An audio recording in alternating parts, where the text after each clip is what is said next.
Hey guys, what's going on today? So I'm going to be giving a review analysis for the film Here, starring Tom Hanks and Robin Wright, directed by Robert Zemeckis.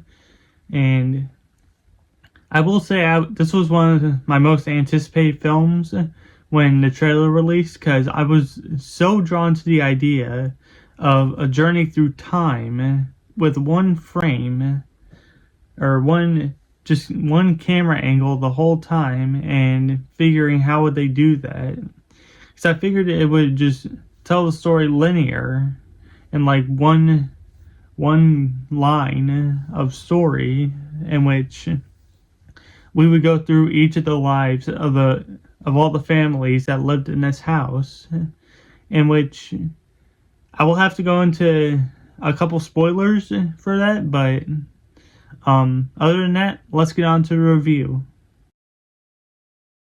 Now, if you just want to hear my full on just thoughts of the movie, or just a quick summary of it, this is a very good movie. I really enjoyed it.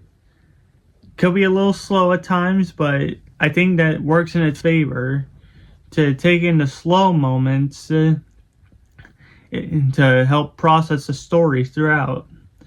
So many of the actors were very good. I feel like Tom Hanks and Robin Wright are the selling point in this to draw people in. But one thing is, they're not the main focus of the whole movie. I mean, they appear the most in the movie, but the movie isn't centered all around them.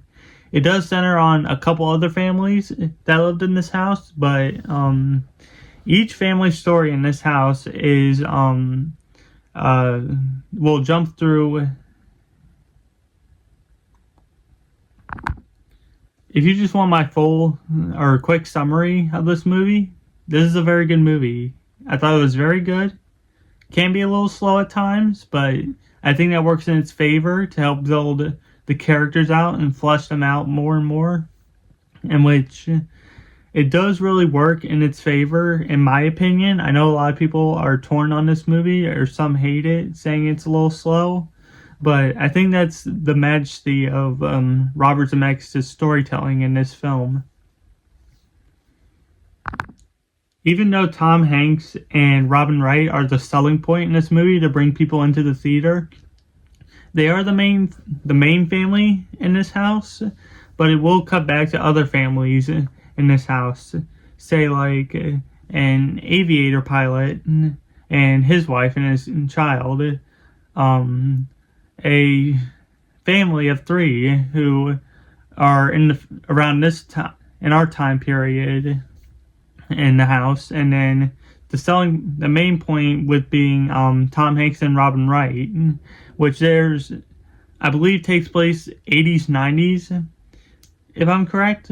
And then, even though Tom Hanks and Robin Wright's performances are very good, I feel like Paul Bettany's performance was outstanding, in which Paul Bettany plays Tom Hanks' father in the movie, and when they find the house and move into it, he's coming out of a war in which he won with his team.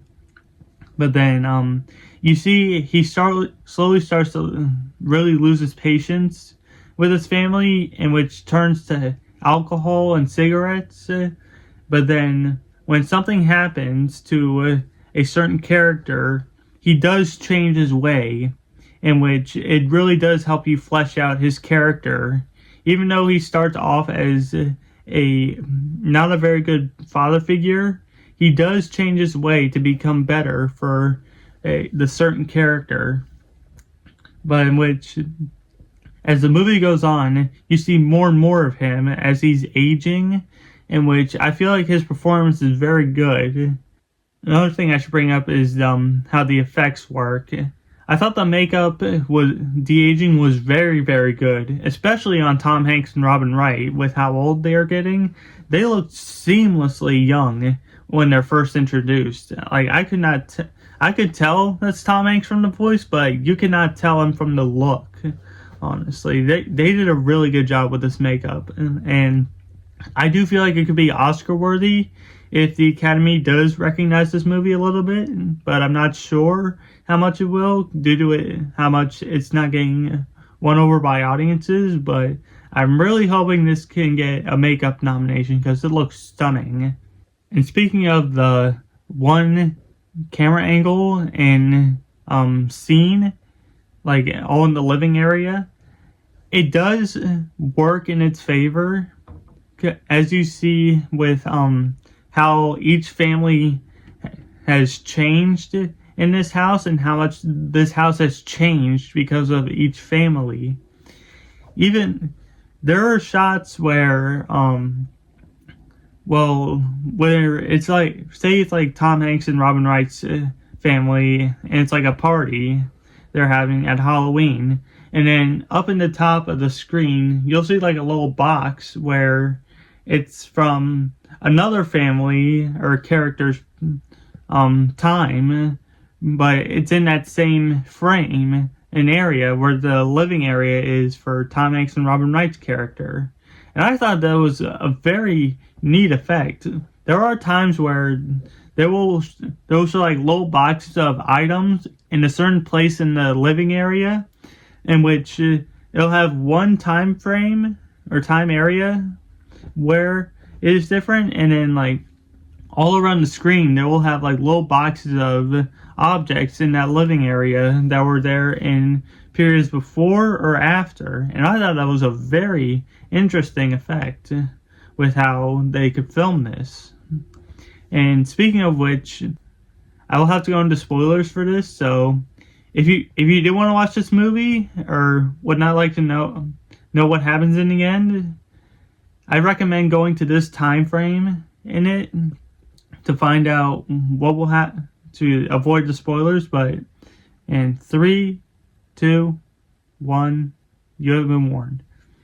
So in which the camera will move at the end, in which it'll have a panning shot that from the trailers you see where it's centered to look at the window and the family that walks into this living room or does talk. So in which it'll like come around and pan behind our characters at the end, and then go out the window to get a city shot or a high angle wide shot of the entire town that they've been living in. And I thought that was very, very nice, in which it does show how much filmmaking can get across on even the smallest amount of a set. Like, this whole movie is just this one living area, aside from the beginning with prehistoric age with the dinosaurs, and it will cut back to natives in this area, like Native Americans. But aside from that, I don't know how much more I could talk about this film. I mean, so much of it was so good. I really liked it, and I'm crossing my fingers that some of the Oscar categories do give this film recognition, because I really think they could draw in some nominees. Not sure about wins, but I really think nominees could really work. So overall, I would give here a 8 out of 10, I think. It does get slow at times, but I wasn't checking my phone to see how much time was left. I was invested throughout the whole story, and I would recommend watching this if you're a Tom Hanks fan or Robert Zemeckis. So that's about it, and I'll see you guys next time.